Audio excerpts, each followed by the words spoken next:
Hello and welcome to Movies in a Podshell podcast, the podcast which takes one great film and couples it with a classic movie from another era. This week's pick, Raging Bull. I'm Jamie, and I'm joined by my co-host, Hadrian, but you can call him Johnny. How's it going, Johnny? I love it. A Slice Stallone impression on a podcast not about Rocky. What more could you want? Well, yeah, I mean, I couldn't resist, as we're covering a film that was actually released after Rocky, which is, in my opinion, way better than Rocky. We'll go into that in a wee bit. So, how's it going, Johnny? How you been? Good, all good. Yeah, actually watched a few bits and bobs this week which we can talk about. Not lovely. Well, what have you been watching? Harriet's rereading the Hunger Games books, so she said, "Can we watch Hunger Games 1 again?" And I watched the extended cut. I don't know how extended it is. I think it's minimal. I think it's just a slightly higher rating. Excellent, love that. There you go. Yeah. That's my little. Okay, cool. And what do you think of the films? I'll be honest. The first one, I think, is probably my favourite one because it's the most simple. It's like, without getting too into Lord of the Hunger Games, the Hunger Games is a contest where people fight to the death, and you just go and you are put in it from the perspective of you know nothing about it, and you get dropped in the situation. And a lot of the stuff is the audio's quite. Do you know what? The audio reminded me of how it's used in Raging Bull when the character's quite insulated within themselves. It kind of cuts all the audio out and just has music, and I quite like that. And I don't know. I think the first one's quite creative and different. The other ones are a bit more blockbustery. There's nothing wrong with that. Yeah. But the first when you say simple. Yeah, when you say creative and different, do you mean that it's a full-blown rip-off of Battle Royale, or what? I mean, I watched Battle Royale with you, if you remember, many years ago. I do, yeah. That traumatised me far more than Hunger Games did. There's a lot of elements that are similar. I can't say otherwise, but I think that's to do with the source material rather than the film itself, if that makes sense. It's a full-blown rip. So if there's any fans of Hunger Games out there, I'm going to be honest, I've only seen the first two films because they do that thing that I really hate where they split the third book just to make more money. They split it into two films, which does my absolute head in. Do you know what about that as well? I remember seeing part one at the cinema, and honestly, it's a film that dragged for such a long runtime with not a lot happening, and that's what I found so frustrating, because I understand that for one film it would have to be a longer film, and they probably thought, well, if we can flog 2 at 2.5 hours, which will get this many replays rather than 1 at 3.5 or whatever, it just it really frustrates me how much that film dragged watching them back previously. Not this time, I've only just watched the first one, as we've said. But no, I would recommend, if you haven't watched Hunger Games before, or if you have, it is actually worth a rewatch, because I think Jennifer Lawrence actually she really carries it through. I don't know, I think in my head, because it's a YA book or teen fiction, whatever you want to call it, I think it's quite young adult. It's quite easy to dismiss it. Whilst actually looking back at it, I think the acting and stuff is a lot higher caliber than, you love to bash the early Harry Potter films, and it's another level from that at the start. Oh yeah, absolutely is. But the character is a lot older. I mean, you said it's quite easy to dismiss them. It is, because I'd like to dismiss them because I can't say I'm a fan. For me. Yeah, do you know what? Entertainment, it's pure cannon fodder to me. I actually much prefer the Maze Runner films that actually they're way less respected. Well, you're pulling a funny face. I cannot believe that. So I don't know how we're on young teen fiction. Have you seen Maze Runner? Yes, I have. Oh dear God. So again, Harriet had read all 3, or I think it's a trilogy of books, maybe 4. I don't know. But Maze Runner, yeah. All the Maze Runner fans are going to be coming for us now. Yeah, I know. The first one, what I thought was fine. As in, it was fine. The second one, I couldn't stand. And then wasn't the next one straight to... No, it was in the cinema. No, it was in the cinema. Okay. I can't remember what it's called. Okay. The Death Cure. Yeah. Yeah. Is that the one with Effie from Skins in it as well, though? Oh, I can't remember because I don't watch Skins. Okay. I'm afraid. Well, anyway, you're a massive Skins fan. Kayla Scodelario, I should say. I think that's how you say her name. But I'm pretty sure she was in them, I want to say. Okay. Anyway, enough about these YA. No. Right. Films. Yeah. I just want to super finish off well quick, because I know we're like banging on about Hunger Games. If you fancy watching Hunger Games, do me a favour and don't, and then go and watch Battle Royale. because it's way, way better. Anyway, if you've got children, or if you are a young adult yourself, go and watch Hunger Games, because it's a lot nicer and a lot more rubbish.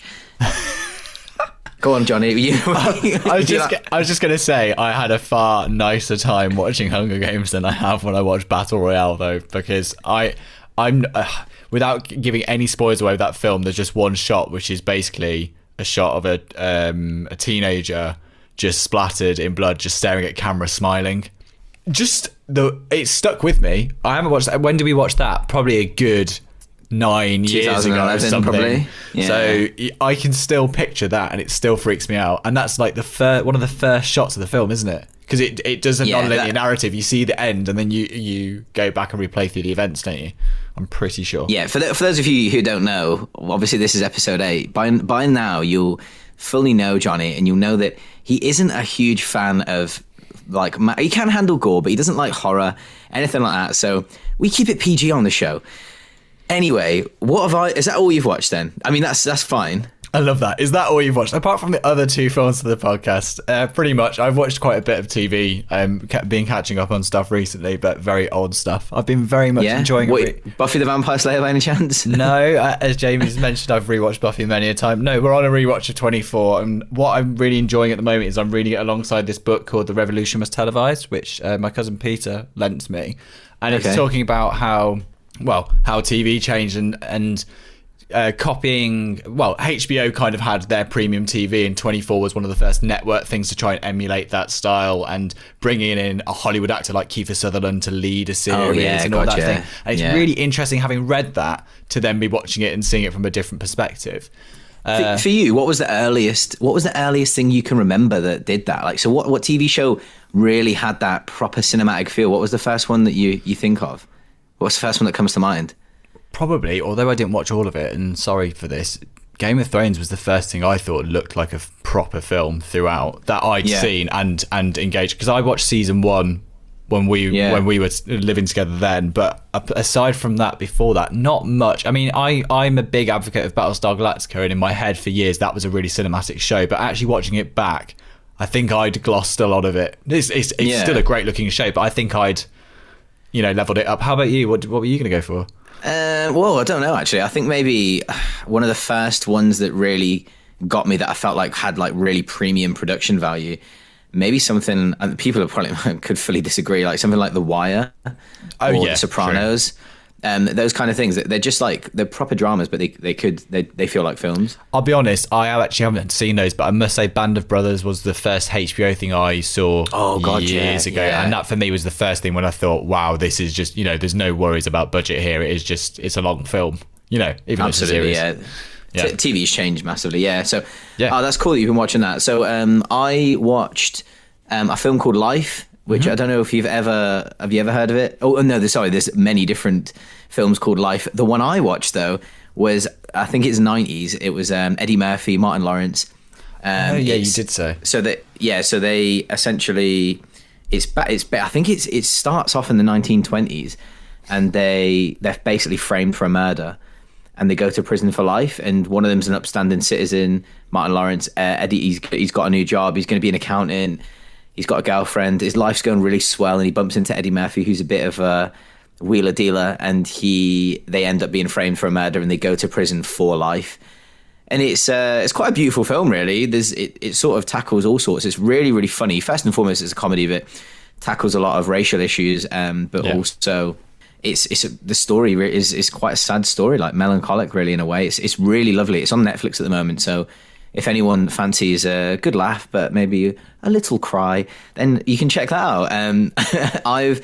In terms of TV, I've not really been watching much. I guess I've been watching a bit of anime. I've been watching Demon Slayer. Okay. I love anime. I've been watching Demon Slayer on anime, which I won't even bother going into, because if you listen to a film podcast, you don't want to hear about anime.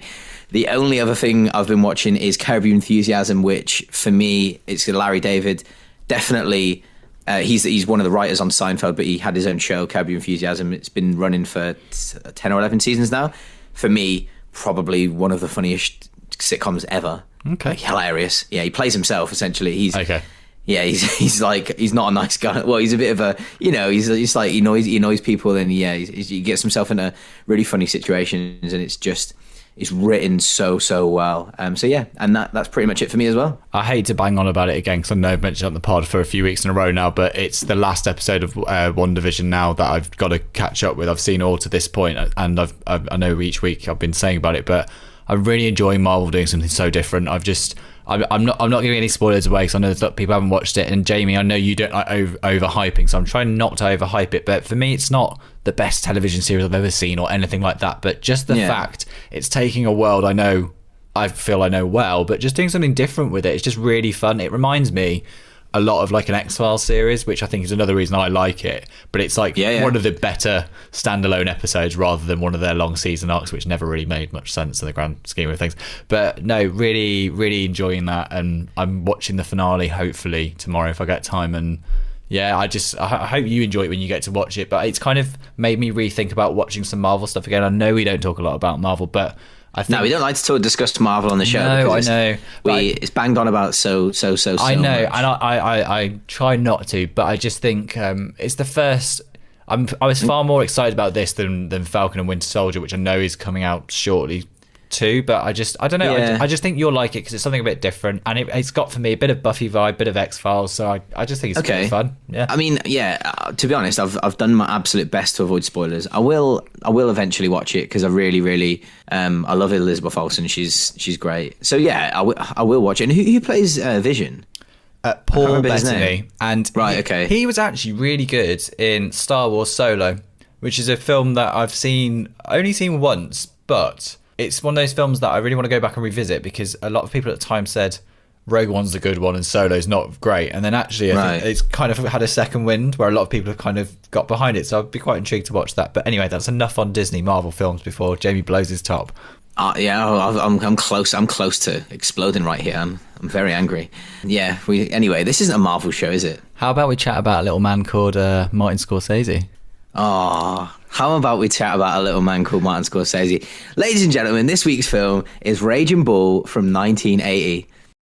The Bronx Bull, the Raging Bull. Let's hear for the great Jake LaMotta, ladies and gentlemen. I'm the best. I can take him more than anybody. You're dead, you're married. Leave the young girls for me. Johnny, first thoughts about Raging Bull. Had you seen it before? What are your initial thoughts? How do you feel? Hadn't seen it all the way through before. Again, unfortunately, from doing film studies, I'd seen key scenes to study the sound design. However, I studied film. I was a film student. Excellent, thank you. I absolutely loved it. I think it's a film that on the surface people say it's a boxing film, but as you said, I think it's a character study rather than a boxing film, because hardly any of the time is spent watching training or really watching him in the ring. It's kind of his fights in the ring show his decline, really, fight by fight, and how he's becoming more and more within himself, and that's reflected in how it's shot, how the sound's used. I just loved it. And in my head, I think we'd had a chat about how we thought On the Waterfront had a lot of things that were similar to Rocky, and it's really hard when you're talking about boxing to not think of Rocky, because Rocky is the iconic one. But I far preferred this personally. How about you? Well, it's a far better film in almost every way, especially as we found out a couple of weeks ago on the podcast that actually Rocky is a bit of a rip-off of On the Waterfront, whereas this film, I feel like, rather than a rip-off of On the Waterfront, it sort of is an ode to On the Waterfront in some ways, which we might go through later. We will go through it later. Yeah, definitely. So I think that for me, this film, the way it's shot, you mentioned the sound design, because I'm going to go into the sound design in a little bit. Like, it's so interesting and it's incredible. All we ever talk about is directors, actors, and cinematography. Yep, all really important things. But the sound design in this is so unique, and it's stuff that had never really been done before. Yeah. So I think that for a film that was made in 1980, that somehow Martin Scorsese's made look like a 1940s film, for me, is magic. And that's why I love Martin Scorsese so much, because I can't imagine anyone else achieving this. And I know I say, Quentin would do it. Quentin could do it. You probably could. Who are you going to say? I was going to say you need to watch Mank then, because that is David Fincher going absolutely ham on shooting it as if it's an original film that's been locked in a vault for 60 years, which I know I've mentioned on the pod before. Because, again, similar to this, because it's the way it's shot in black and white, but it's also the lighting techniques they use. Like, Fincher full-on replicated all of that, not just the fact it's black and white. It had to be it had to look like the certain stock, and it had to be that transition they used in the 30s and 40s, and the obsession of detail, you know.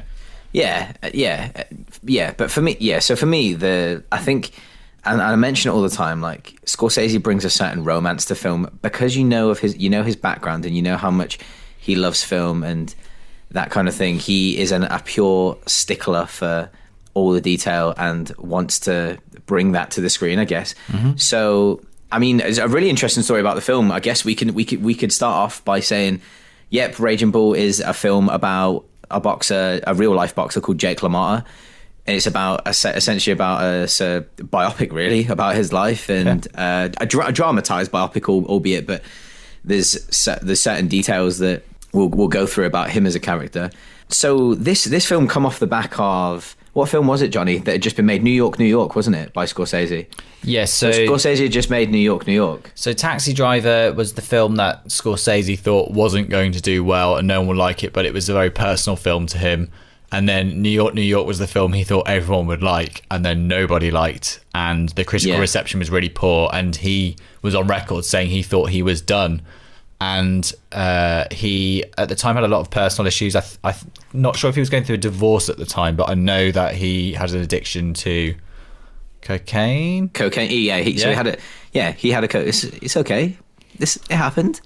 It's just because we don't think of Marty. We don't think of Marty like in that light at all. I said to Jamie before the podcast, because I didn't really know much about this part of his life, but his personal life, let's say, rather than his filmography. Yeah, you look at him and you just can't imagine him.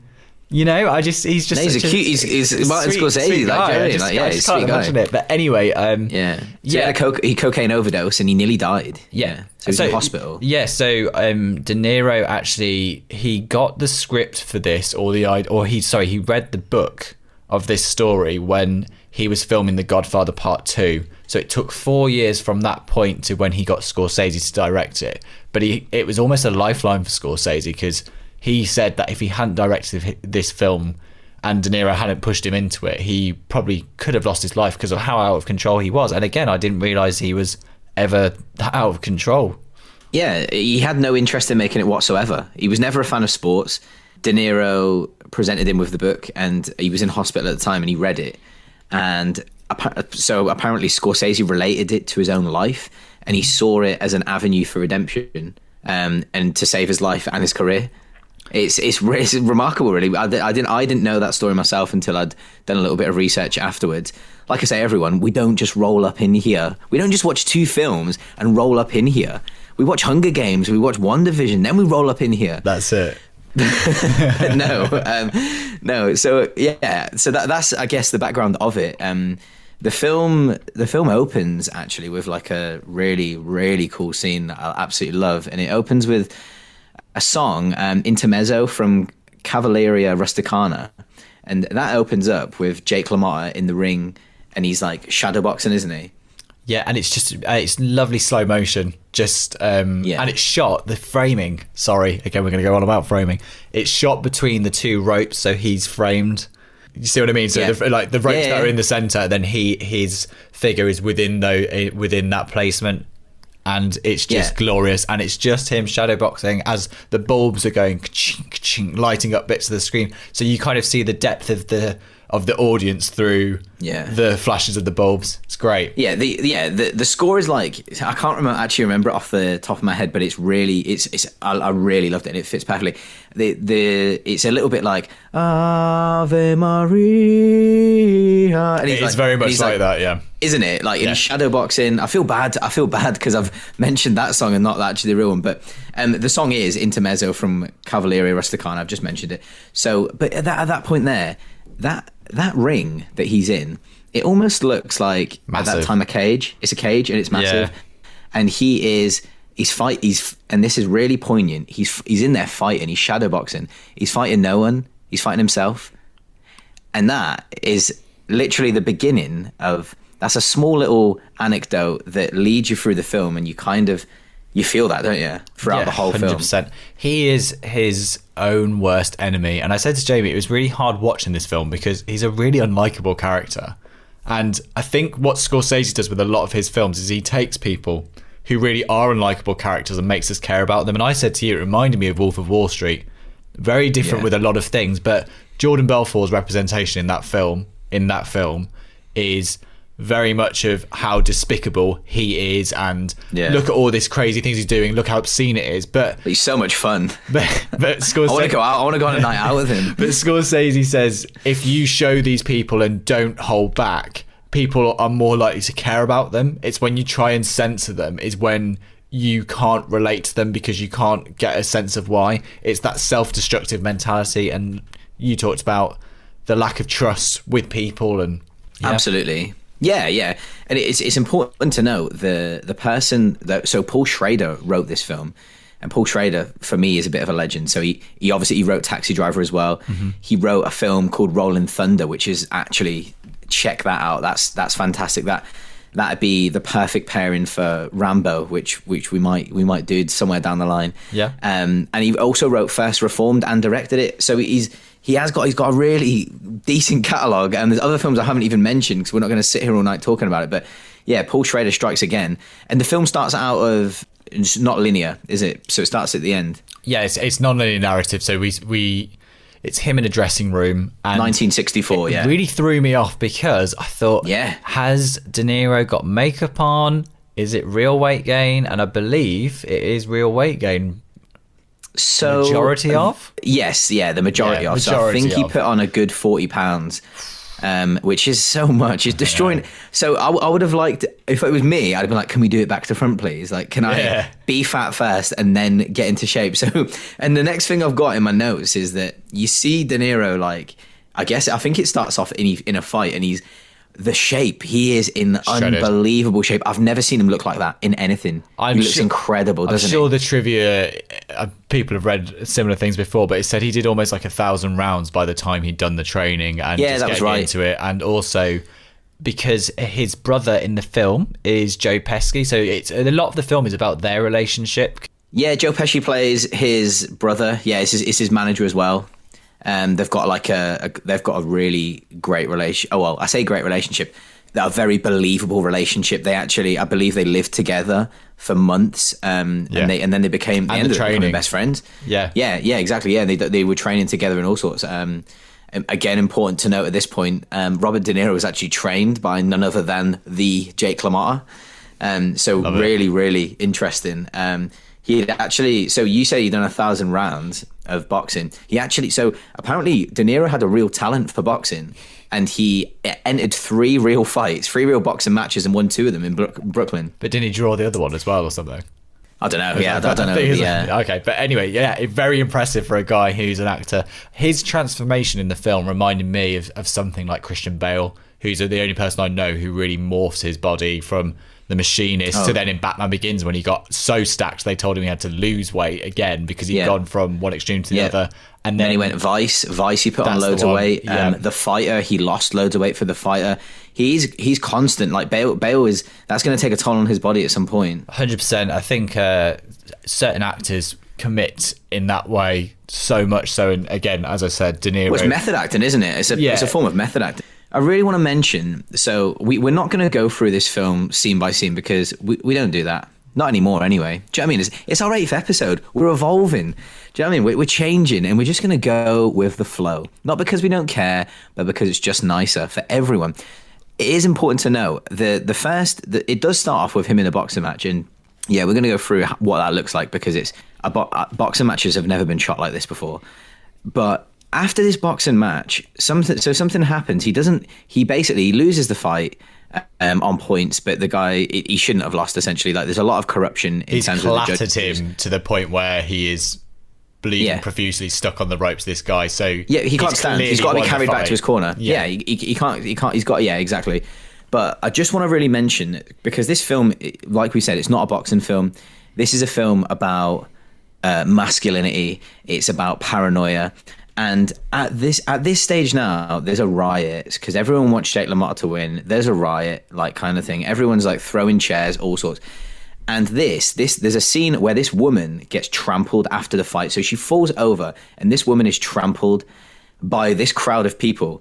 And for me, that is like such an important scene because it's about women getting trampled, and that is what you see Jake LaMotta do to women throughout the whole film. He's a real nasty piece of work, isn't he? So he's married at the start of the film when we see his wife, and we see an argument where they're arguing about how his steak's cooked, and he just treats her like absolute dirt, and it's really difficult. And not only is it behind closed doors, it's when his brother's around him as well, and his brother's telling him, don't act like that, and he is. But then later in the film, which we're talking about now, he meets the character Vicky, and when he meets Vicky, it's kind of, the writing's on the wall. She's going to go down the same path that his wife went on. Unfortunately, you just know, because De Niro's character is just relentless with how obsessed he is with the fact that someone's always doing him wrong. It reminded me of, we said on The Waterfront, get them before they get you mentality, and just, you're always the victim, and it's just very difficult to like him as a character, but you're intrigued by how paranoid he is to the nth degree. Yeah, he has he's full of insecurity, and there's such a lack of control over his paranoia, and this is a story of self-destruction. So this girl that he's with, his wife at the time, this poor woman, he's treating her like absolute dirt, slapping her around, he's flipping the table. And then I guess he's at this point now, his brother comes in and he's hanging out with his brother, and it's a really famous scene where he's having an argument with his brother, and he says to his brother, "Hit me." Yeah, it's weird. So they're standing. So Joe Pesci and Robert De Niro are standing there. He's like, "Hit me." Jake LaMotta says, "Hit me in the face," and Joe Pesci, who plays a character called Joey, so we're going to call him Joey, says, "I'm not going to punch you in the face." He's like, "I want you to hit me in the face." He's like, "No, what do you mean? Like, you know, like, I don't want to punch you in the face." And this scene is strangely comical, but it's also like quite disturbing. Yeah, it's the scene for me. It's because of his self-destructive mentality, as you said. It's kind of, he only understands things through violence and pain, and that's how he progresses. Or depends how you see it, but in the film, when we see him in his fights, the only time he seems happy, in inverted commas, is in the ring, and even that goes downhill for him the more it goes on. But he only understands violence, and when his brother beats him, he feels better about it. The way they converse after that, he feels much better, and the frustration's out rather than before. It's very, very strange. Yeah. So this scene, did you know that they're actually punching each other in real life? Yes, I read this. Yeah. So there's it's quite a famous scene. It's like, "Hit me," like, so it's like I guess it's the Raging Bull's answer to Taxi Driver, like, "You talking to me?" Like, 100%, isn't it? Like, and he's there. He's literally punching him in the face, and apparently it's real. So you find out then that, like, actually Jake LaMotta, he's a bully, isn't he, to his brother? He bullies his brother. He is, and he's a bully to his brother. Can't get my words out. He's a bully to his brother, but not only that, shortly afterwards, when he's out with his brother and they're just kind of walking the streets, he sees Vicky for the first time, and it's a communal pool that people had back then. Yeah. And he basically says from day one, "Introduce me to her," and he decides she's going to become his. Very, very much so. That relationship doesn't seem. I said to Jamie, it made me feel slightly uncomfortable because it almost felt like she was groomed, really, because Vicky's character is 15 years old. And again, I know we talk about judging films from their time and when it was set, and I think things, you can't view it in 2021 eyes. However, it does feel like she had no out. The poor character, it starts from, "Do you want to come for a drive with me?" to, "Do you want to come back with me?" And then before you know it, we kind of jump ahead in time, she's had the kids. And I don't know, absolutely. I find that quite difficult for me. It is, and it's certainly, like we say, like, it certainly is a bit more. I say it was more accepted back then. I think it was frowned upon still, but so, like, well, for example, my nan was 15 when she was, like, met my granddad, like, around in the 60s. So I guess it was just, I think it was, rather than us saying it was accepted, it was more common. Yes. So that's fair. It's more common. So he takes her to his house, and is it his wife's house? And he's and shows pictures with his wife in it, just like it's crazy, really. And he decided then that she was going to be his, and he knew that everyone wanted her. He also interrogates Joey about, have you been with her? Have you been with her? Yeah. He's like, no, we just went on a couple of days. He's like, so you haven't been with her? Like, and already you see that little glimpse of paranoia setting in. Yeah. And if you notice, he takes her home. He takes her home where his wife lives. She's all in white at this point. Like, she's pure. Yes, very much untainted by what's about to happen. But yeah, it gets progressively worse for her, unfortunately. But interesting, me and Jane were talking about the fact that this was... sorry, forgive me, what's the actress's name again? Kathy Moriarty. There we go. Jamie's got the pronunciation down. So she was a model that Joe Pesci had spotted at some show, and then thought she'd be great for the part, and introduced her to De Niro and Scorsese, and that's how she got cast. But she was only 18 at the time herself. But I thought she was really good in the role. She was fantastic. I think what she's brilliant at, I think Scorsese, a common criticism against Scorsese is the way he deals with women. I think a lot of people say I can see why, because a lot of the characters are in situations with men, and they are, what's the word I'm trying to say here? They're oppressed. Yes, that's exactly the word. And I think he's trying to show the worst side of men. I don't think we've got a film where you see a woman who's nicely treated, because we never see a Scorsese film about a happy relationship, you know? Oh God, and so you're right. He does get criticised for this, and I know that I'm the biggest Scorsese fan going, so I'm going to obviously defend him. Can I just say though, with all this stuff, like he was heavily criticised in The Irishman. Have you seen The Irishman, Johnny? I haven't, no. Okay, well, when you've got 17 hours of your life to watch it, then watch it, because it's unbelievable. So there's a character in The Irishman, the main character, Robert De Niro's daughter in The Irishman. I can't remember his name. Frank Sheridan, I think his name is. Yeah, that's it. And his daughter basically doesn't say a word throughout the whole film. So, but there's a reason for it, and the reason is simply because her silence speaks volumes. Like it's all about her silence. She doesn't agree with what her father does. Yeah, and that's all it is.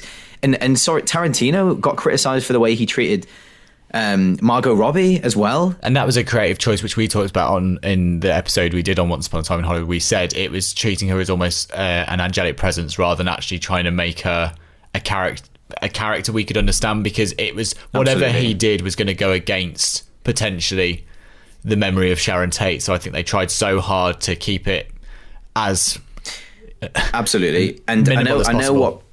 Yeah, so I know what people say about Scorsese and how women are portrayed, but at the end of the day, they usually portrayed that reason to show how scummy the men are in the films, like you said. And some of the brilliant scenes with Vicky are multiple times throughout the film she wants to leave him, because his character gets progressively worse as his boxing career is getting worse and worse, and he starts to treat her worse and worse. But there's a brilliant scene where she knows how to diffuse him by getting out of the way, and it's really subtle acting. He goes to her, and he's getting more and more raged. He goes to touch her arm.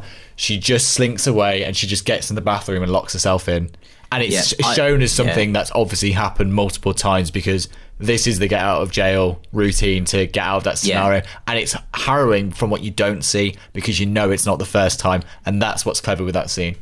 Yeah, it's all really clever. The scenes when he's abusing his wife, they're all really clever, because you know what's happening in between. Like it does really well. It's showing you what you don't like, sort of giving you a picture of the stuff you don't see.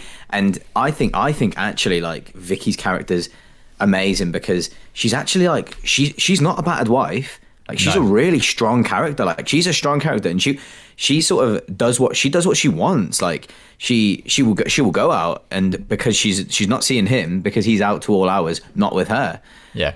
So I loved her character, and she does answer back, and she does fight him, and also and she's not afraid. She's got the kids, and I think again she's great at the end, because she manages to get away from that life with the kids, and Man. Just Yes, it's so. She sets him up a kipper. Basically, he thinks he's got it all sussed, and he thinks he can do what he wants, and basically he's cocked it up by the end. And it's weird to be in a film where you're happy that the main protagonist has just lost his wife and kids, and you're just thinking, actually, yeah, because to be honest, I think it's so satisfying. Yeah, it's so satisfying after seeing the absolute pig that he is throughout that film, to see her like this beautiful, powerful woman at the end be like, guess what?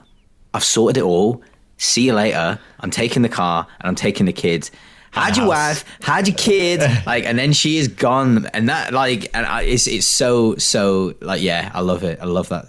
We should probably talk about actually the boxing scenes, because although we've said there's a lot of character study in this film, which there is, the way the boxing scenes are shot is genuinely incredible. Now, the first thing that I found really interesting from the Scorsese book I've been reading is the fact that he didn't want to shoot the fights with multiple cameras. So he's limiting himself straight away, going, no, not going to use multiple cameras. I'm going to plan out the dolly moves before we do the fight. And the idea was to treat it like there was a third fighter in the ring. Because in the film, rather than, you kind of move 360 around the ring, don't you? In portions, but as it's doing, it's like you are on your toes, shadowboxing yourself around these two guys. I can't really describe it. I'm doing hand movements for Jamie on Zoom, but that's not quite what I'm trying to say. Yeah, Johnny's he's bouncing up and down in his little chair. Yeah, bopping and weaving. Could be a boxer himself. So I know what you're saying. Like the way it's so unique, the way it's all been done, and you can tell that there's a lot of thought that's gone into it. So Scorsese didn't want to shoot these scenes like a real boxing match or a real fight. Like he said this. He didn't want to do that.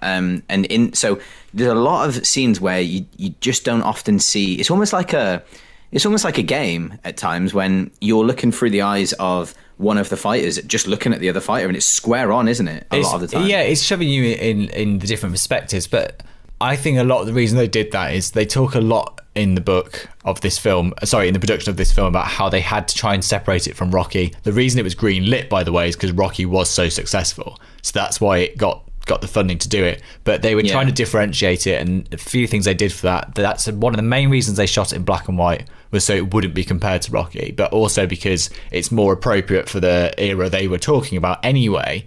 So I think there's a lot of, it's hard when they're boxing films to not think of Rocky, because Rocky is in my head will always be the boxing film, but it's interesting to know that, as we've talked about before, but talking about the fact that art keeps imitating and growing and developing these ideas. So I think Scorsese doing this hyper stylized version of fights is completely different, because for me, when I watch Rocky from memory, a lot of it is trying to keep it more as if a real fight's going on and they're just covering it from multiple angles. What Scorsese is doing is, here's a POV shot from this perspective, from this character, here's a POV from the other character, here's this crazy third camera, one camera dollying around as if you're the third boxer in the ring. It's very different. Yeah, I do want to just mention, because I feel like I have been bashing Rocky a little bit. Oh, I still like it. Yeah, I love the Rocky films. I love all of them, by the way. I even love 5 with Tommy Gunn. Wow. I love every single one of them. Yeah, no, I do. No, they're fantastic. And we've spoke about them before, so I don't want to bash them. All I want to say is that this is just another level, like in so many different ways. That's all. What I'd like to say on Rocky is, though, I think when I first saw Rocky, I thought it was the best thing, because I thought it was the most original thing I'd seen. And now going back, it's interesting seeing the history, especially with On the Waterfront, not so much Raging Bull, but the fact that it was inspired by. And again, we've talked about this, there's nothing wrong with that, because a lot of the best things we see are taken from all these ideas and put together in a different repackaged way and sold as a different film. That is just how it works. That's the cycle that we live in now. So I do want to mention then, we're talking about the fights, and the reason why the fights are so unique is because we've mentioned the way it's shot, but there's so much drama to them. You've got this, at times there's smoke all around the ring and stuff, isn't it? It's almost so like smoky. When I'm going to start explaining this, it's going to sound ridiculous to you, dear listener, but it's not, and it works, and it's amazing. So this is where the sound design really, really shines. Yeah. So Frank Warner is the sound design. He was in charge of sound design for this. You may know him from, he done Taxi Driver. He done Third Encounters. Close Encounters of the Third Kind. Yeah, that's it. Yeah, that's the bad boy. There you go. For anyone. There we go. There you go. We've just played you a clip from Close Encounters of the Third Kind. Yeah, so it's important to note, like, Frank Warner was in charge of sound design for this, and do you know much about him, Johnny? No, I don't. Go for it. Oh, okay, cool. I thought you might have had a few little bits up your sleeve. So essentially, like, it's incredible. And I don't know if other sound designers work like this, because I'm assuming they don't, because it's crazy. But he had like a library of sounds. So he would have a library of sounds that he would sometimes call upon, but then he would slow them down and he would speed them up. And then when Marty would say to him, like, what did you do here? Like, he wouldn't tell him. So he'd keep it a secret. He's like, no, I can't tell you. And Marty would be like, what do you mean? He would get like quite angry with him. He said, no, it's going to ruin the magic for you. So he would keep it a secret. And so he goes through his library when he goes for on a film, and he'll choose like different sounds. So for example, when the fights are happening, he would use drums. So there's like drums, like, and he would use them like under the ring, and then there's like this, and then he would distort them, and then he'd use like, there's lots of. Did you notice any animal sounds in the film? No, I didn't. I think there's one bit. I know he wears leopard print at the end of every fight, and that kept sticking out to me. You know, the dressing gown. Yeah. So I mean, I don't think that's linked. The dressing gown. Yeah, whatever you want to call it. And if there's any boxers that listen to the show, please write in. Let us know. Tell us about your dressing gown. What dressing gown you got. Tell us about it. You got your name on it? What color is it? How does it feel? How many thread count? Anyway, so there's lots of animal sounds in there as well. So you often hear there's like a roar of a tiger. So there is. Yeah. And so with all that combined with the smoke and the sounds of animals, it's almost tribe-like in a way. Yeah, it's and it primal. Sounds like, yeah, absolutely. And it's incredible. And so with all that combined, and then Marty was like, what else can we do? And he's like, this time we're just silent. The use of silence is really, really powerful in the film as well. And the other key thing is the sound design changes in each fight depending on the mental state of the character. And in the first fight, we're quite aware of all the crowd, and we see a lot of the crowd going back. We hear a lot of what's going on, and as he goes within himself more and more throughout the film, because he's being more of a poor character to his wife, let's say, to his new wife Vicky, it becomes more and more, as we said earlier, insular, and it's within his head, and it's like just the ringing of the ears and nothing else is going in or out, because he's just not caring or thinking about anything else at that point. It's just it was so innovative. And the scene I was talking about, the beating, so when he is, I think it's when he's not when he's champion, the beating when he takes from Sugar Ray, because he fights Sugar Ray 3 times in the film, I think. When Sugar Ray, at this point, he's getting really beaten up, really badly. It's at the point where he's put on a little bit of weight, fallen out with his brother, and Sugar Ray pulls back. And at this point, the lights dim, there's no sound. But then as he comes back to pull the punch back, all the sound comes back with a lion's roar. And it's so powerful. You know the clicking of the lights? Yeah, the bulbs flashing, yeah. Yeah, so that's about 4 or 5 different sounds. So it's sounds of like bulbs smashing, and it's like there's other sounds in there. So the sound of dry ice on a pane of glass. He used that a lot as well. The crazy thing about Frank Warner is after every one of his films, he burns all the sound effects. I've heard that. Did you? I have heard that, because he's got the idea of you got to keep creating them rather than trying to go back on the sound bank. So it wasn't so anyone would. It's not in case someone stole the sounds. It's to push his creativity. Exactly. It's to force him to come up with new ideas, new sounds, something fresh. He said, "My work now belongs to the producer, and now I'll go make more. So I'm going to burn it." Yeah, which is crazy, isn't it? Do you know what though? I appreciate that more so because if you watch certain films of a certain era and it's basically the same sound bank of sound effects used for a long time, and it gets a bit old. I mean, I know when they do re-release the films, they normally change those audio now for like 5.1 mix and stuff, but An example for me is a lot of the sounds that are used in Alien and Aliens was the same sound bank, because it's in England, that was used. Not Aliens 3, not Alien 3, sorry. No, we'll talk about that later. I called it Aliens 3. Oh no. I'm quite offended. Are we still friends? No, but we'll talk about it later. So the sound bank of stuff that was used for special Alien and Aliens is stuff that was used on Thunderbirds in the 60s, and because I used to watch Thunderbirds as well, I just find it really disconcerting hearing noises from that show, them being in the other one. You've managed to bring up Thunderbirds twice on our 8 episodes of Movies in a Pod Show. That's okay. It was a big part of my childhood, so I'm not ashamed. I know. I just wanted to mention it. Like, at this point, I think the viewers are going to be thinking you've seen only about 10 things. I hope not. Well, I don't know. I think they just think I watch Alien 3 on repeat. I just don't do anything else, or just think. Well, yeah. And they think the only thing I like is Patrick Swayze and Dirty Dancing. And Scorsese. And that's true. And Scorsese and Tarantino, because I'm a filthy little film bro. That's there you go. Called, I think.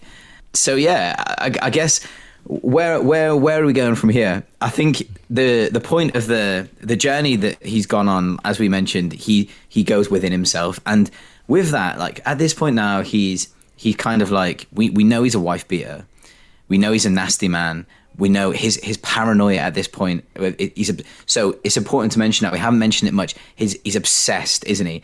Absolute obsession with his wife cheating on him, Vicky. To the point where he accuses his own brother, who has a wife and 2 kids, happily married, and he goes round and beats up his best friend. His best friend. His best friend in front of all of their family.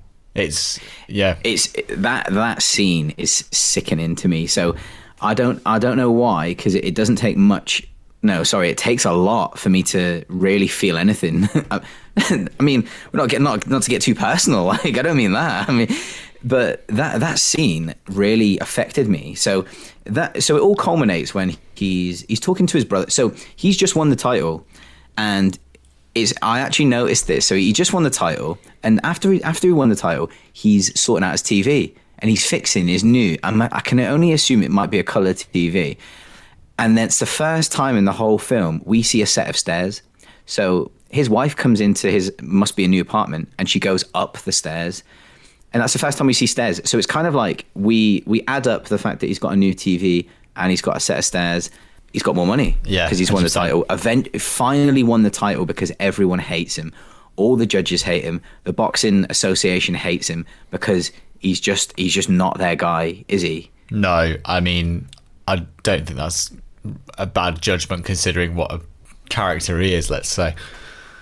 Absolutely, yeah. And also in the ring, you know, he doesn't really have the mutual respect of people in the ring, does he? You know?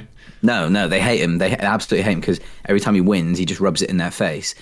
He's not a nice. Yeah, he doesn't stop though when he should. It's like in the fight when they're saying call it off, he's still the one throwing in an extra 4 or 5 punches to make them. Absolutely, yeah. And yeah. So at this point he's fixing the TV. Vicky walks in. She's so she comes in and he's like, "Where have you been?" As usual. So he's always asking, "Where you been? Who you been with?" Where have you, I went to my sister's. Okay, yeah. What did you do? I went to the cinema. What did you watch?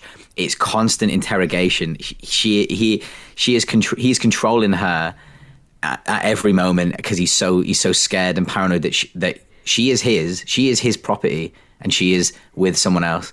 And that's not the case, is it? It's just not the case. No, she's very much her own independent character, and I'm glad by the end of the film she is rid of him, as we've said already. Yeah, and at this point then, they somehow, him and Joey, get onto the subject of, have you been with my wife? And he said, what? And it is out of nowhere, though, because basically, earlier in the film, there is a fight at a club where Vicky's attended, and Vicky's with one of the boxing promoters, isn't she? Yeah, that's it. Basically, Joey goes over to her and says, "What are you doing? You're embarrassing my brother by even being on this table. I'm taking you away." And she kind of says, "No, I can do what the hell I want to do."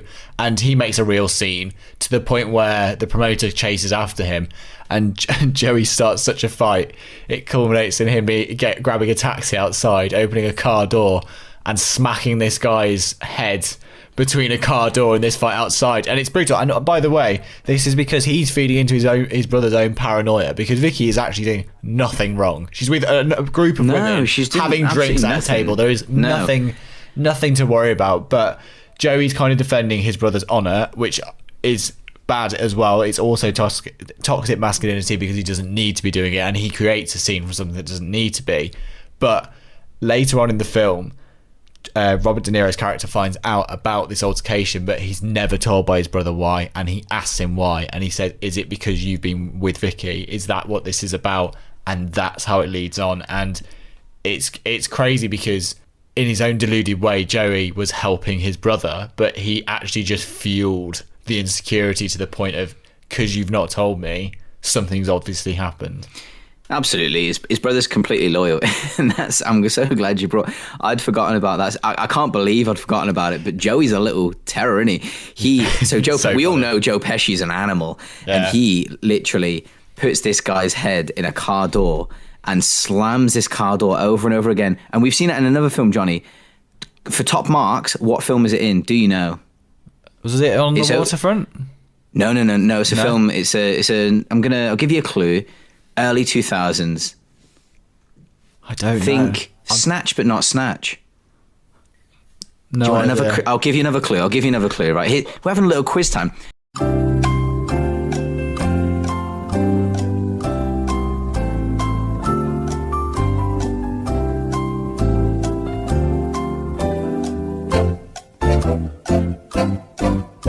I'll give you another clue. Right, so the actor that does it was an ex-football player. I have no idea. Played for Arsenal. He's a bad boy. Can't give you any more. I have no idea. Johnny, your time's up. Viewers are screaming at you. They're saying, Johnny, I can't believe you don't know. It's Vinnie Jones. It's Vinnie Jones in Lock, Stock and Two Smoking Barrels. I've not seen it. and there you go. And that's why. That's why he doesn't know. I was thinking you were going to tell me off again because it's a TV show to do with Marvel. But in Daredevil season 1, when you meet the Kingpin, one of the first things you see him do, and again, forgotten the actor's name, Vincent, and he was in D'Onofrio. Yes, and I loved him in Full Metal Jacket. But he's got this big gravelly voice, and he's like, "Oh well, I'll take care of it," and then he literally smashes this guy in this car door, and it's brutal. That's what I was thinking of. But Yeah, and I'm not sure. Maybe listeners could tell us. I think that was where it must have originated from because it's been used twice now. Well, it's probably been used way more times. I was going to say maybe it's just a common trick that went on back Silly in the day. I don't know. Yeah, exactly. Silly old me. But yeah, so at this point now, this is it's so horrible. So Jake LaMotta, as it got it in his head, he's convinced that his brother has slept with his wife, and his brother won't tell him no because it's not ridiculous. And I get it. Like, it's not like he says, like, "Have you been with my wife?" And he's like, I'm not even going to say no. I think he knows if he entertains it and says no, he'll just be like, "You're lying." So to actually say it's more, you're so crazy to even ask that question. But absolutely, yeah. It just there is at this point now there is no right answer. It's like it's happened, isn't it? It's manifested in his head. It's happened. So he goes and gets Vicky. Joey leaves and he starts questioning Vicky and again another really horrible scene. He's beating her again, slapping her about, and at this point now she's like saying like, "Yeah, I did, and I did everyone else in the street. I've been with everyone." What do you? Yeah, but she basically says, "What do you want me to say? Will it make you feel better if I have done it?" You know, she can't get through to him or work out what he wants. And we should say at this point they have their kids, so a lot of the reason she is staying around at this point is because she's worried about the kids, isn't she? Absolutely, yeah. I think they're maybe like 6 years into their marriage at this point. So it's, I think, because the film jumps quite a lot in time, doesn't it? Throughout, yeah, it goes from 41 all the way up to 65. So 1941 to 65, like the whole journey. And I guess there's it's an awful scene. He then goes round Joey's house and in front of his family, and just really, really beats him up. And that is the last time they speak. Yeah, and I think as he gets more isolated, he starts doing more stupid things, really. But one of the stupid things he does, and I thought this was really funny. So after he's made his money, he decides to open up his own club, doesn't he? And the reason he ends up in prison is because he allows underage girls into the club, and essentially we are watching him say, "Prove to me you're 21," and if they haven't got ID, they have to get off with him to be able to stay in the club. It is literally to the point. It's very, very difficult to watch. But again, the good news is he is sent to prison for it very shortly after the scene. So yeah, and just before this, this is when he's just won the title. Yeah, and then obviously he has the fight with Joey, retains the title once, then loses the title, and that fight scene when he loses the title is obviously at this point now he's completely alienated himself. That fight scene's so brutal, and it's really it's black and white, but it's really graphic. His face is completely mangled to the point where everything's so blown you just can't. Blood squirting out. Yeah, blood squirting out everywhere. It's important to mention it's Hershey's chocolate. Actually, I wanted to talk about the Hershey's chocolate, but you've done it. Brilliant, love it. Sorry, man. So it's at this point like he's been beaten to a pulp, and I see that as kind of like it's almost like his punishment. But he's punishing himself because I feel like at that point he's given up because literally it's represented with in his corner. He's gone from having his brother there, and then there's a shot when it looks back. It's basically just the older guy. I think he's a doctor. Yeah. I don't know. But and the brother's watching his fight. He's watching his fight on the telly. And he's really sad and he's punishing himself for what's happened. And he walks over to after he's lost the fight. He walks over to the guy. He's like, "But you didn't knock me down." Yeah, you didn't knock me down. And that just sums up his personality, though. He can take such a beating, just Yeah, it's hot. It's really horrible to see, and that it's truly the part of him self-destructing. And after this, now he, like you say, he owns his club. And that's really when he's put on a lot of weight, hasn't he? And he's still with Vicky at this point, and he's got this facade of a happy marriage. He's got the press round, says, boxing's given everything to me. I'm happily married. Look how great my kids are. Take photos. And then you see in the evening, what's he doing? He's basically owns a club and bar where everyone says yes to him because he owns it, and he is flouting around the place, doing as he pleases. Can I just mention now though, like this, and this is like. This again, another sickening to me anyway. We've spent the whole film watching him, right, be like all self-righteous, high almighty, and constantly accusing his wife of cheating, like constantly, absolutely constantly being paranoid that she's doing things she shouldn't be doing, and she hasn't been doing any of it. It's all fabricated. He's made it all up. And you mentioned this kind of like wound me up a bit, and obviously that's what the film's for. That's what the film's supposed to do.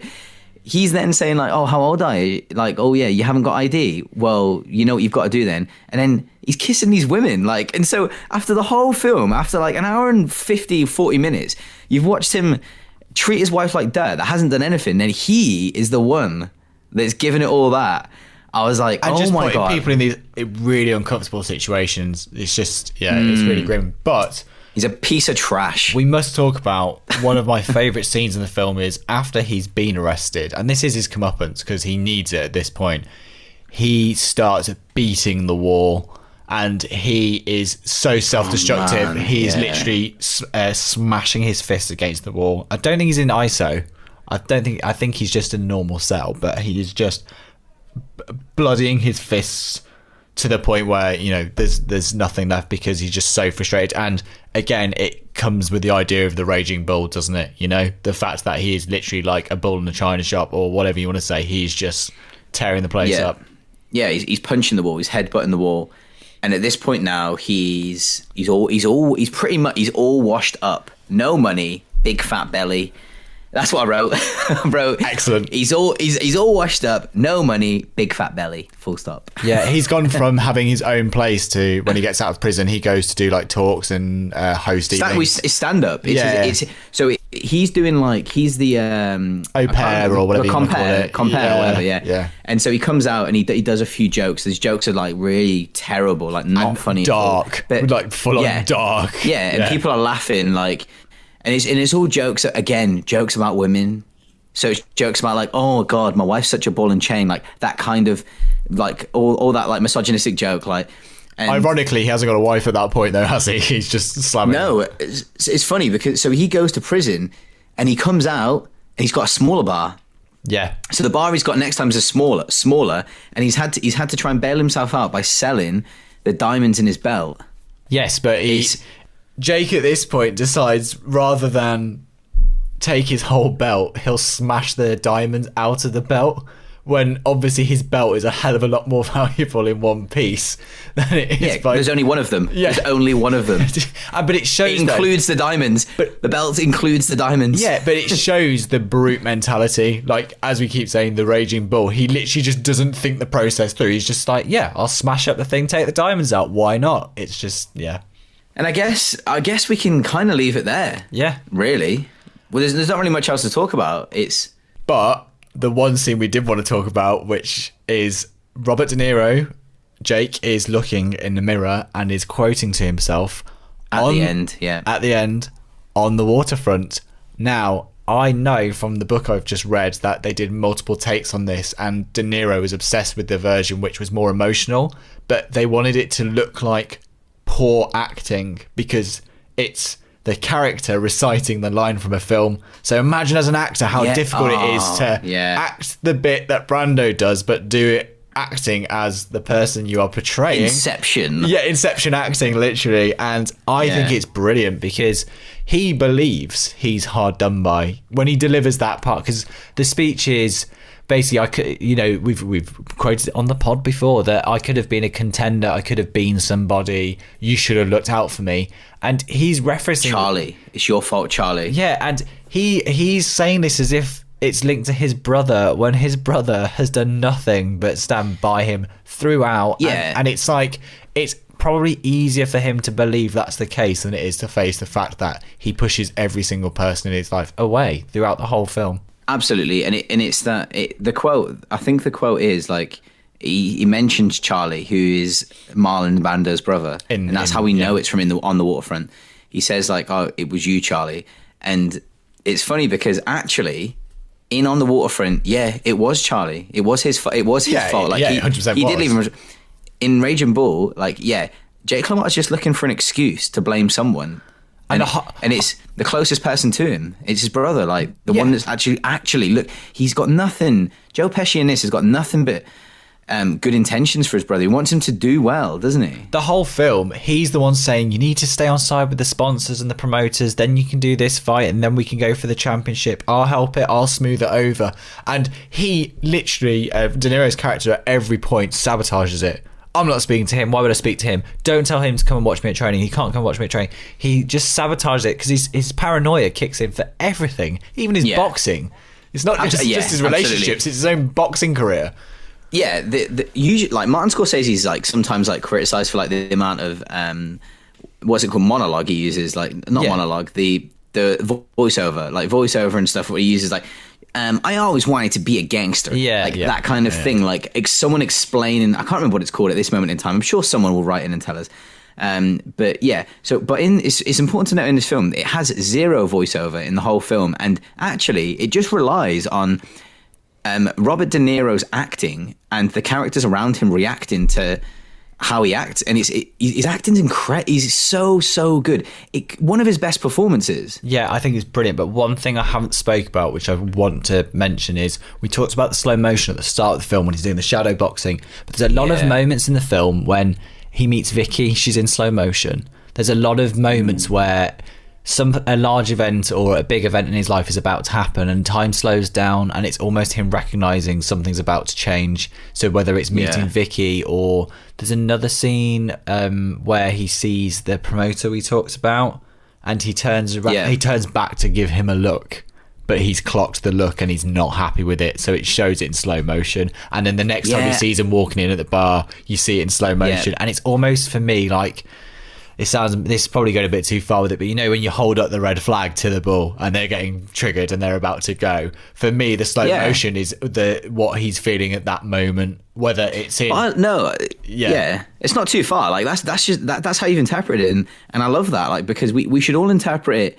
just how we feel about it, like, and that's how you felt about it, like, and that's ace. Like, for me, like, if you like, this is a really creepy performance from Robert De Niro in places. Like, he's a real creep, and you don't like, I know we say, like, we always like cite De Niro as one of the best ever, and he absolutely is, because if you want to see some, like, lots of different performances from him, you can see him do comedy, but if you want to see some creepy performances, watch Raging Bull, watch Cape Fear. So Scorsese did a remake of Cape Fear, and it's fantastic. And he plays this southern serial killer, and he's creepy as hell. And he can do it all, honestly. And I know nowadays he's a bit more of a joke with some of the dirty grandpa and stuff, which I think is hilarious. The Warburtons advert he does.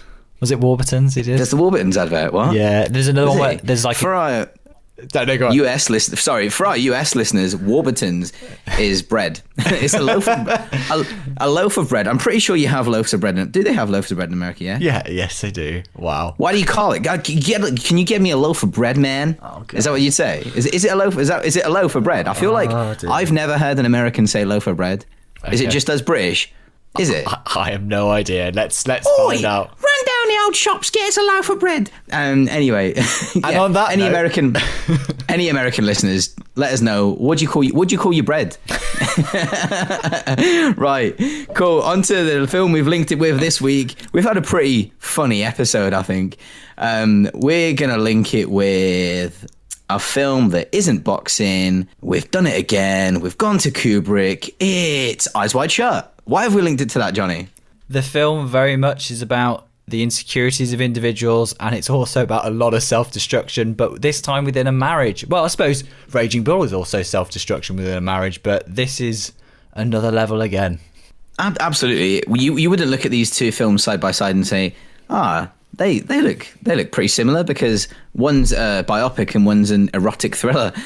But that's not what we do on this podcast. Like, how many times have we told you? I could have sat here and said, we're going to link it with $1 Million Baby. We're going to link it with Rocky.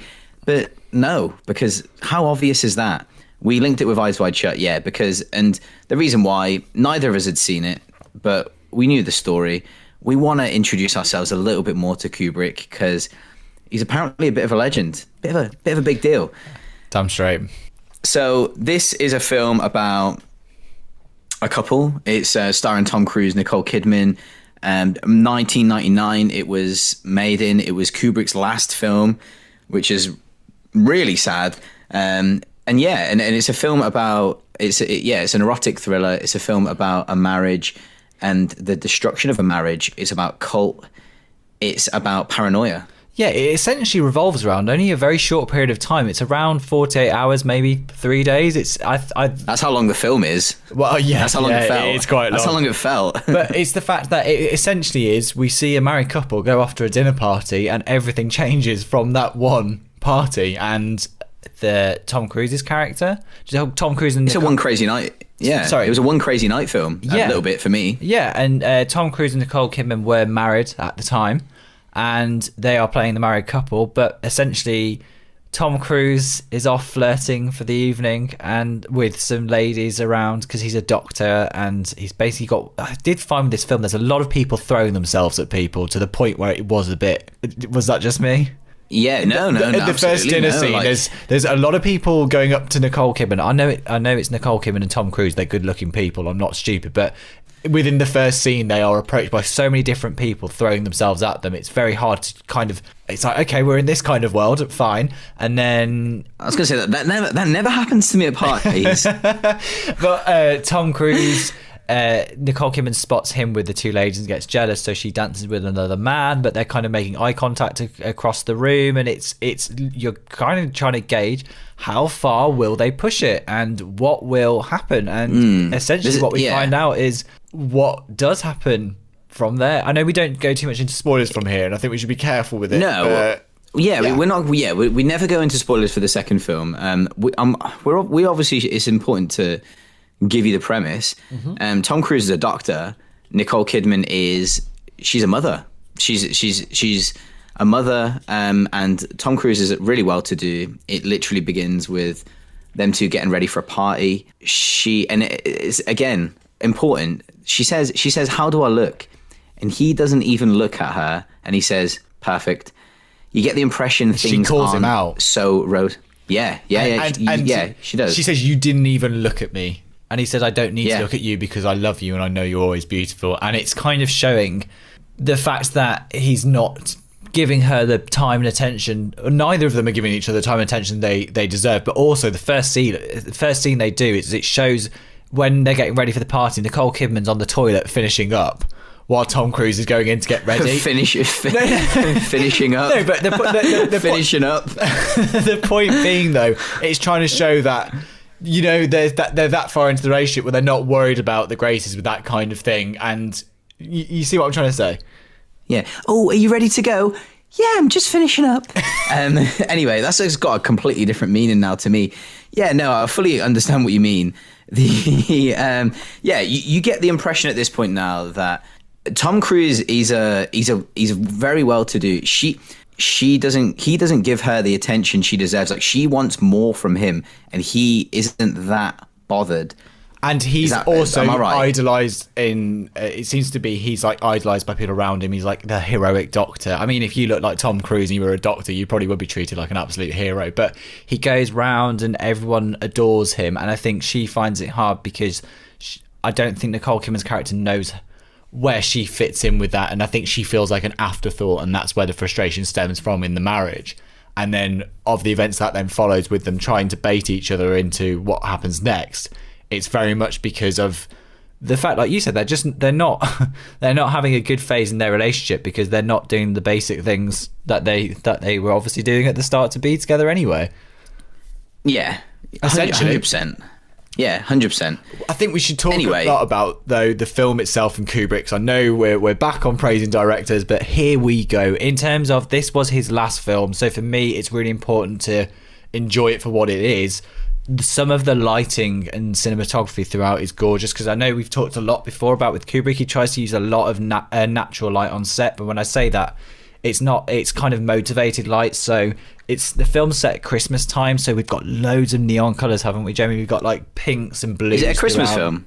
Wow. It's a Christmas film. It kind of is, but it's not, is it? I mean, would you watch it happily on Christmas Eve as an uplifting thriller? I mean, not really. No. I'd rather watch Die Hard. You know? Yeah, I mean, yeah, definitely Die Hard. Get it? Never mind. Yep. So, I mean, this is maybe the fourth Kubrick film I've seen now. Oh, cool. Still smashing through them, and I'm starting to realize why he is so respected. There's no stone unturned in this film, is there? And I've just read actually. So it must be mentioned. Johnny is such a good friend. For Christmas, he bought me a Stanley Kubrick book, and in the whole book, it was every single film that he's done and a chapter about each film. It's really cool. It's called the Stanley Kubrick Archives. It's a Taschen edition, so have a look at that. And Taschen, if you want to try and find it, it's TASCHEN. Yeah, they do go with great behind the scenes books for films. Some specific ones, but there's some brilliant ones, especially for... Johnny knew I hadn't seen. Yeah, sorry, I'm over talking you. No, Johnny knew I hadn't seen much Kubrick, and so he bought me the Kubrick book, and now I'm actually, what I'll do is I'm watching the film and then I'm reading the chapter afterwards. That's cool. So in this, there's actually it's really cool, and I realize now there was so many things that I didn't realize. So like the bits where Tom Cruise is walking through the street, green screen. Yeah, I mean, that stuck out for me. And it was a really this has done my head in a bit, man. It was a really odd decision. So another thing to say is we've talked previously about how Kubrick brought Vietnam to London. Literally, he made Vietnam in London. And again, the sets for this film, he didn't go and shoot. I think there is second unit photography from actual New York, but a lot of it is a set, and it's a self-contained set, but it's the way he wants to have full control over what cars going down the road at what point, what lights and what displays are there at the time. So I'm going to be honest, I actually love the way this looks. So it was weird because I didn't know why it looked a certain way. I was like, God, that looks really, really nice. And to be honest, I love the way it looks. I'm getting the vibe that you didn't. Much. My thing for me is this film feels timeless, and this is a positive thing. But this film came out in 1999, and one of my favourite films from 1999 is Fight Club. Now, Fight Club surprise. Fight Club is the polar opposite on the aspect of it's a dirty, gritty film. A lot of it was used using fluorescent lights, LEDs, trying to replicate like bars and those kind of locations, but film them. Oh, it's a horrible looking film. It's a horrible looking film, but in the right way. This is Yeah. the other end of the spectrum. It looks like a classically made film is the only way I can describe it. And I suppose in a sense it is. It is 100%. It's his use of color again. Yeah, his use of color. It's his use of a lot of primary colors, and there's a lot of tracking shots of someone being dead center of frame, which is always my favorite. If you've got a gimbal, you want to have fun with that. But yeah, it's long takes as well. Again, lots of long takes. But also with every Kubrick film, for me, there's always an eerie atmosphere. Nearly every single one of them. There's something's not quite right. You wait till you watch 2001. 2001: A Space Odyssey is a film which is essentially, it was a U for years. It's actually been redone now as a different rating, but the whole film's just unsettling. I don't know what it is about his style, but because it's so standoffish. There's a certain atmosphere, isn't there? Yeah, certain atmosphere in all of his films. And I think we were chatting briefly the other day, and we said, why are Kubrick films so well received, or not all so well received, but talked about and discussed as much? And the main thing is because there's not always a mass amount of plot going on. There's actually quite minimal, but it's trying to get you involved in the themes and ideas and to basically just think about that. And I think the reason, because they're open for interpretation and open-ended, is the reason they last longer, because we can debate them. Whilst films like, you think about something like, Inception, that drove people crazy because they wanted to know if the totem went one way or the other way, if it kept spinning or if it didn't spin. And that film is talked about still now, 2010 to now, because of the fact that we don't know. And that's what creates the debate and creates the interest and why it's a good film. And I think with Kubrick films, most of them have endings similar to that. I mean, we chatted about what did the ending of Full Metal Jacket really tell us or mean? What was the progression? And it was essentially, there wasn't any. It just kind of showed someone... Well, we talked about how it kind of dehumanized these people to the point where they weren't who they originally were when they went in. But... what are we supposed to make of that? We're not told. It's interesting for me. I don't know. Yeah, it's really interesting. I think a lot of people will, your average viewer, and I guess I don't really know who listens to our podcast. Is it your average viewer? I don't know. Like your average viewer, if someone turns around to me and says, "I don't like Stanley Kubrick films," I'll be like, "Yeah, I get it. Like I get it. I understand why. Like because they're complicated and they're so complex." And that's not me saying, "Oh, they're too smart for you to understand." It's not that. No. They're just not for everyone, and I completely understand it. But I also the stuff that goes in the back end of them, the absolute crazy attention to detail and the many layers. I was saying to my friend Julia on Instagram, actually, moving pictures, moving _ pictures. She's really lovely. She is one of her favorite films. She was talking about it to me. And I was talking with her about it, and I said to her, I think I could watch it maybe 4 or 5 times and get more from it each time. My only thing with it was, and we've chatted briefly about this before the pod, is that people were talking about the nuanced performances of Tom Cruise and Nicole Kidman, and I would say at points I didn't find it particularly nuanced. I mean, Jamie's deep side. I think I like the fact they were a married couple, because that must add something to it. It really must, and I buy into it. I don't have any trouble with believing them as a couple. But there's not at all, no. There's just points where, I know we're not really going into the plot, are we? But Nicole, I find, to be honest, the thing I took away from it as well, and Kubrick does this a lot in his films, that they always centre around quite unlikable people. I didn't really like Tom Cruise, his character, because I thought he was a smarmy person taking advantage of his place, and he wasn't. He was, but he does show. He shows moments of like being a real good person as well. He does. He does. In his performance, I liked his performance. I thought his performance was pretty good, apart from the bit where there was high. Hated it. Oh yeah. And I hated that. So what I read in the book Johnny Got Me, like it says, Tom Cruise and Nicole Kidman were celebrated for how nuanced their performances were, and I'm like, what? Yeah. So it's let it be known, I love Nicole Kidman. I think she's absolutely fantastic. And I was saying to Julie, like, I hated her for a long period of time when she'd done that song with Robbie Williams. Oh God, awful. Just get real, man. Like, just stick to films.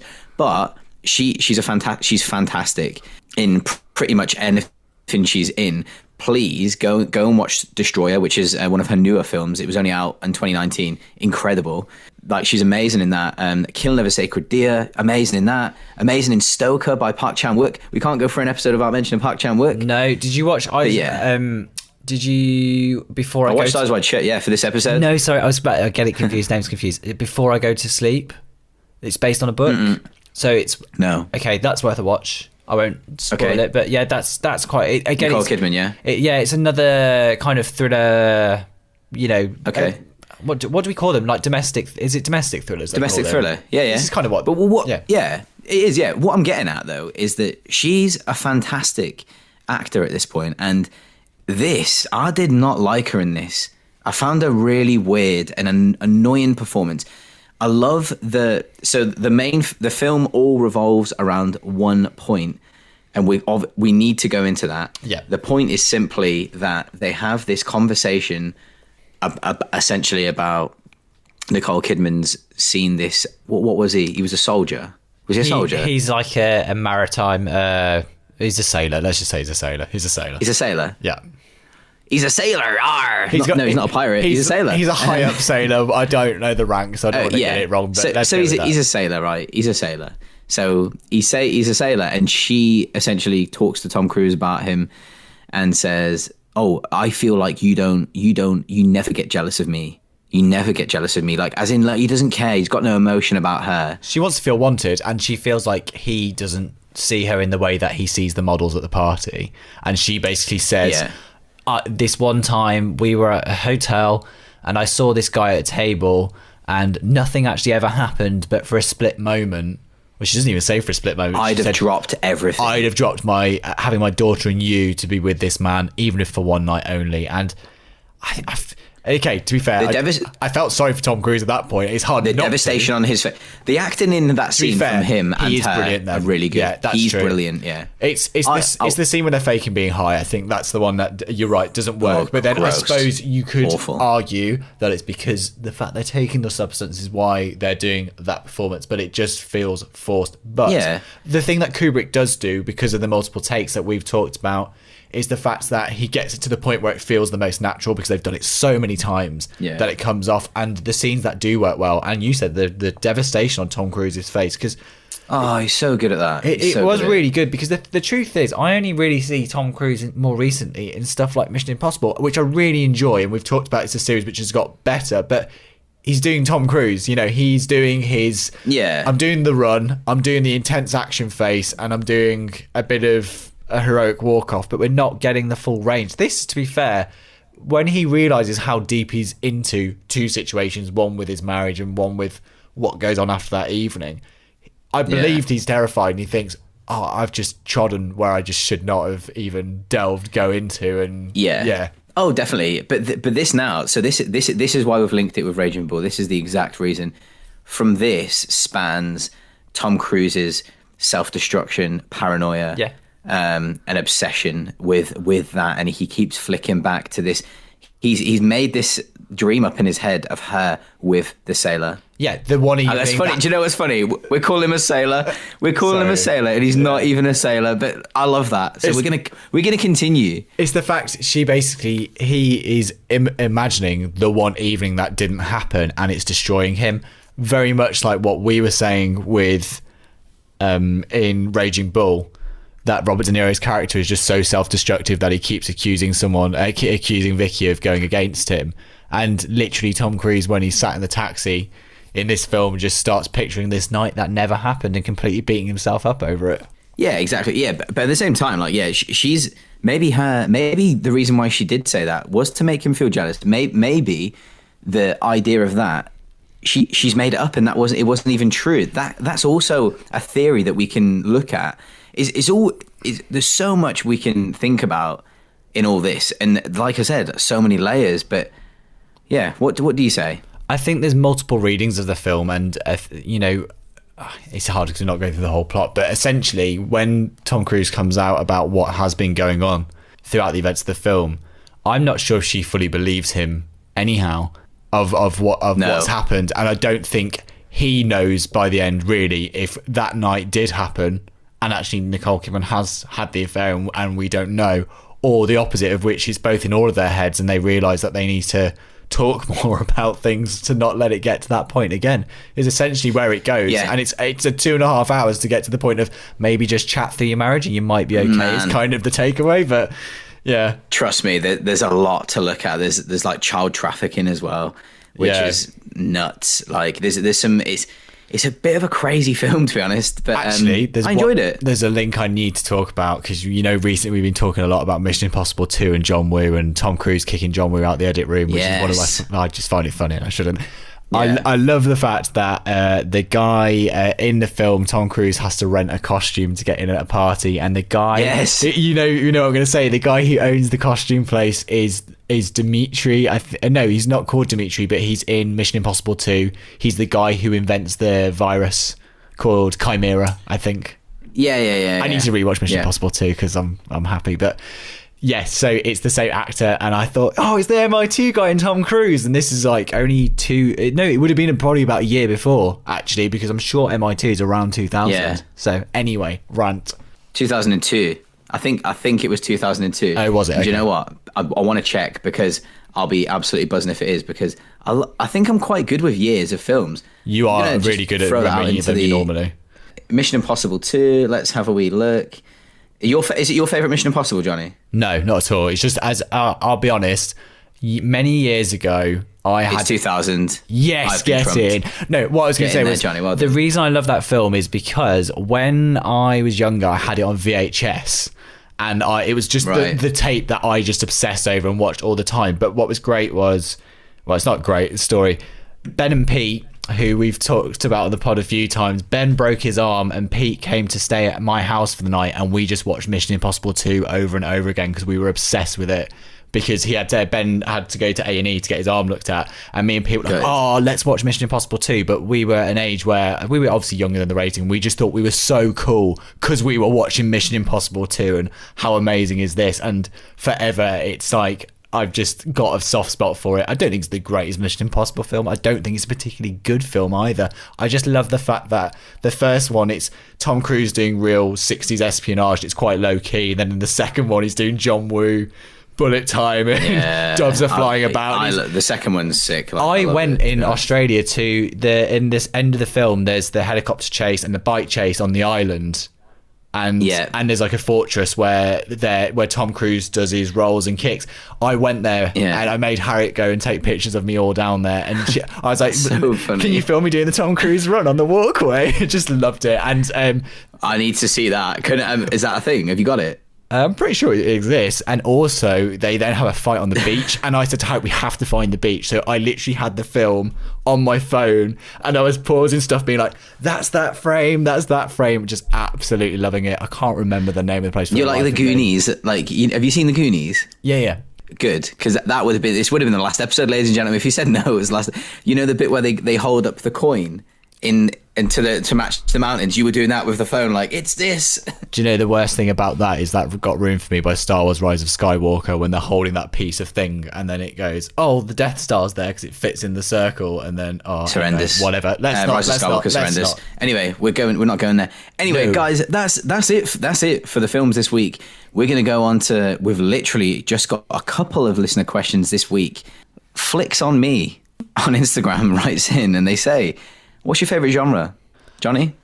For years, for me, it was science fiction, but now I don't think it is. I think the majority of what I watch is probably thriller. I think we've talked before, because I don't watch a lot of comedies, and I've realised this. No. I think a lot of what I end up watching is thriller territory, with some action, but I'm not really into just Michael Bay action. I think it's always got a little bit more. How about you? Someone asked me this the other day, like when I was actually. It just came out that I like films.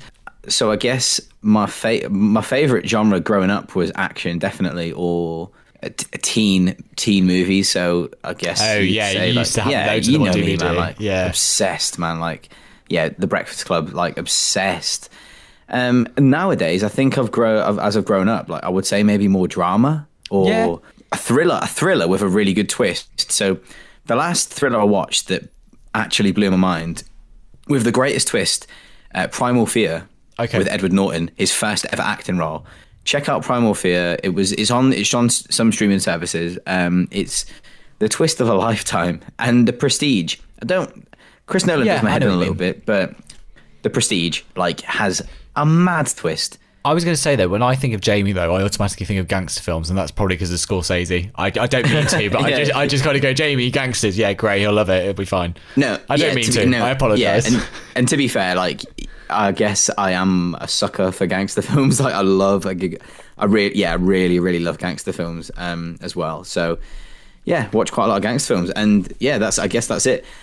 So horror.junkie 666 writes in, and they say, who would you choose to play the Crow? I feel like this is not a Johnny question, but the next part might be. Also, who do you think is the best Batman? So, should we start off with the Crow first?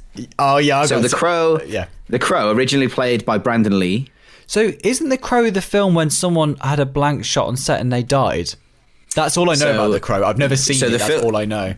Yeah, have you not seen it? Okay, cool. No. So the Crow's like I guess it's almost like an anti-hero style film, like it's a superhero film, but really quite dark. So it was played by Bruce Lee's son, Brandon Lee. The Crow was played by, and what happened on set was, and I haven't done any research on this, so like this is just me off the top of my head. I believe he gets shot in the film with blanks. Someone had replaced the blanks with real bullets. No, and he died on set. Yeah, okay. Actually, crazy story. That is crazy. Yeah, awful story. So yeah, in the film, is it him in it, and it gets released with him in it, or did they recast, or how did it work? No, they didn't recast. No, it was Brandon Lee. Yeah, it's Brandon Lee. They done what they did with The Dark Knight and rejiggled it. That sounded very technical, but yeah, sorry. Okay, fine. Wow. Yeah, okay, no, I kind of knew bits of that story, but not in full. But okay, interesting. Probably quite an interesting story to look into. Really sad, really like tragic. So who would you recommend? Who I would choose? Well, the man, the absolute man. I think Jake Gyllenhaal would do an absolute job. Oh, why? What was that? It's like it's me mentioning stuff all the time, and then it's you and Jake Gyllenhaal. I feel like recently it's getting worse, but that's okay. I need to watch Southpaw with him in it because I've not seen that, and I know Patrick Swayze. I'd like Patrick Swayze to play the Crow. Of course you would. Yeah. When he was younger, in his younger days. Can I just say, when we were watching Eyes Wide Shut today, we were about an hour in, and Harriet said, "Oh, I wish we were back to watching Dirty Dancing again." Yeah, oh man. For context, Harriet had never seen Dirty Dancing, and neither had I before the pod. And now, most of the time, the soundtrack is on in our kitchen when Harriet's cooking, which is quite funny. So, yeah. Yeah, I'm so happy that I've introduced Harriet to Dirty Dancing. Actually buzzing. So, yeah, I don't know what to say to you. I mean, I know I always go on about Jake Gyllenhaal, but that's because he's unbelievable. Like, I absolutely love him. Brilliant. Who are you gonna say? Johnny Depp?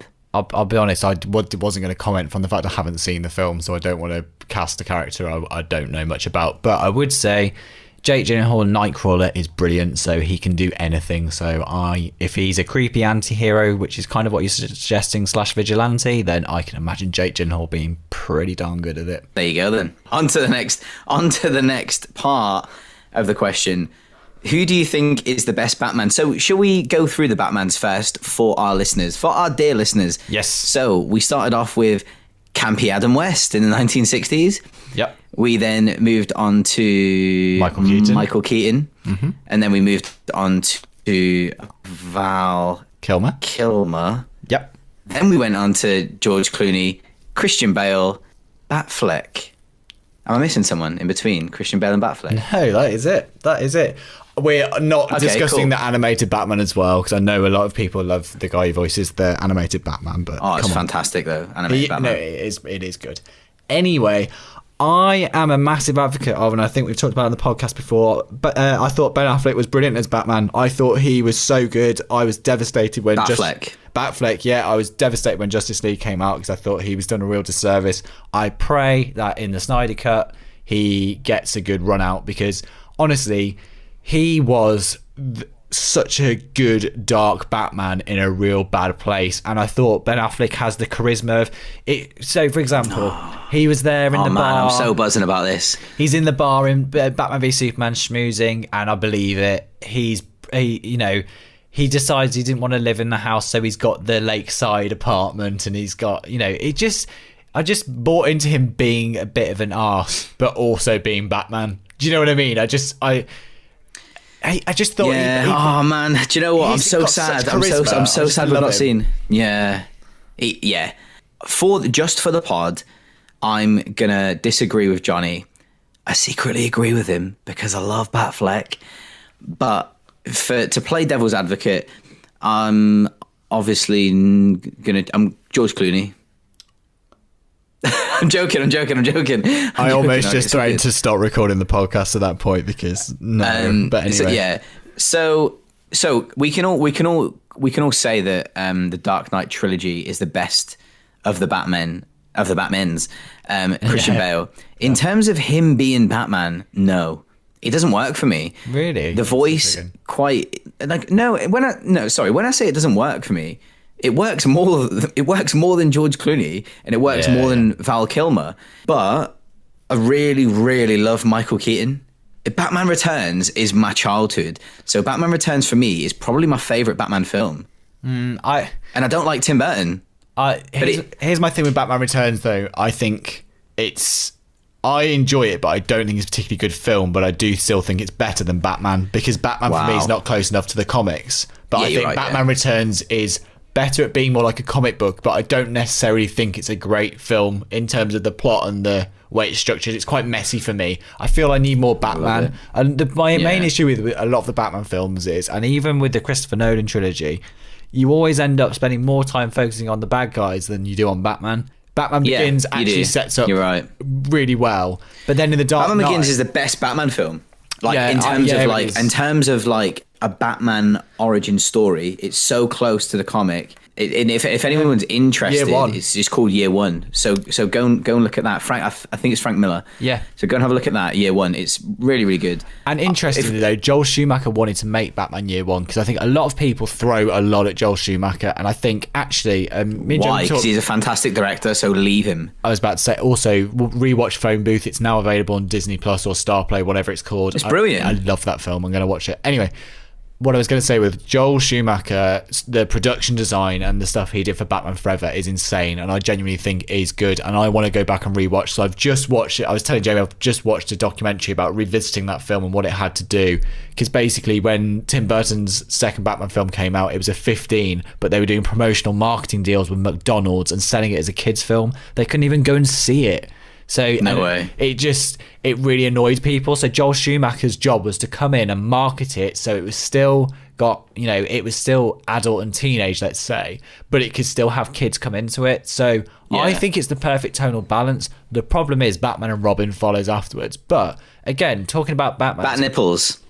Well, yeah, it's because he wanted them to be like in Greek mythology, they have to be like gods. He's going for another level with it. But what I would say is, Val Kilmer's Batman, I actually remember thinking he was really good because he does a more he does performance, and I'd really like to watch him again and watch. I haven't watched that film in probably 10 years, maybe a bit less. It's way more than that for me. Yeah, I'll be honest. I think I watched it around uni time, but it might have been before that. Let's do it on the projector. I tell you what, let's do it on the projector when we're out of lockdown. Yeah, that sounds a plan. But right. So what we're gonna do for you, horror.junkie666.